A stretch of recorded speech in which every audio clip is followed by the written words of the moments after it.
जय भीम सर्वांना। मी स्नेहल सोहनी। आज श्रद्धेय नेते बाळासाहेब आंबेडकर संपूर्ण महाराष्ट्रभरामध्ये आरक्षण बचाव यात्रेच्या माध्यमातून महाराष्ट्र पिंजून काढत आहेत। आज बाळासाहेबांची एक बीडमध्ये सभा असताना पंकजाताई मुंडे यांच्यासोबत एक धावती भेट झाली आणि या भेटीला अनुसरून सुषमा अंधारे यांनी अत्यंत निंदनीय असं वक्तव्य केलेलं आहे।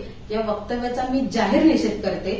खरं तर एक आंबेडकरवादी असताना या महिलेचा कधी आदरच वाटला नाही, कारण ज्या वेळेला इथल्या महापुरुषांचं प्रबोधन करणं असेल किंवा त्यांचे विचार मांडणं असेल, त्यावेळेला इथल्या सर्वसामान्य लोकांना किंवा मग इथल्या खास करून वंचित, शोषित आणि उपेक्षित वर्गापर्यंत ज्या वेळेला प्रबोधन करण्याची वेळ येते, त्यावेळेला मात्र यांच्याकडून लाखो आणि हजारो रुपयांच्या मागण्या केल्या जातात। ज्या वेळेला त्यांना एखाद्या ठिकाणी प्रबोधनासाठी बोलवलं जातं, त्यावेळेला माझी एंट्री ही एखाद्या आलिशान गाडीमधून झाली पाहिजे, अशा पद्धतीची यांची मागणी असते। मला राहण्यासाठी एक चांगल्या पद्धतीचं हॉटेल असलं पाहिजे, अशा पद्धतीच्या मागण्या यांच्या सर्वसामान्य कार्यकर्त्यांकडे असतात। त्यामुळे यांच्यासारख्या पाकिटमार भाषणखोरांनी आमच्यासारख्यांना आंबेडकरवाद शिकवण्याच्या भानगडीत पडू नये, मला सुषमा अंधारे यांना सांगायचं आहे।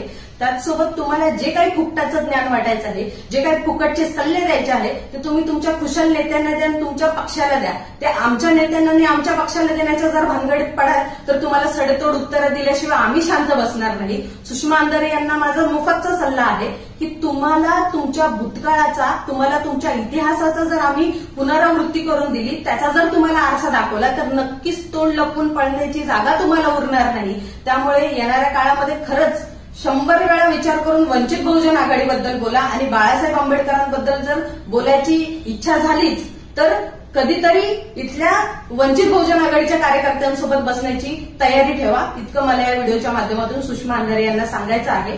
इतकंच बोलते। धन्यवाद। जय भीम।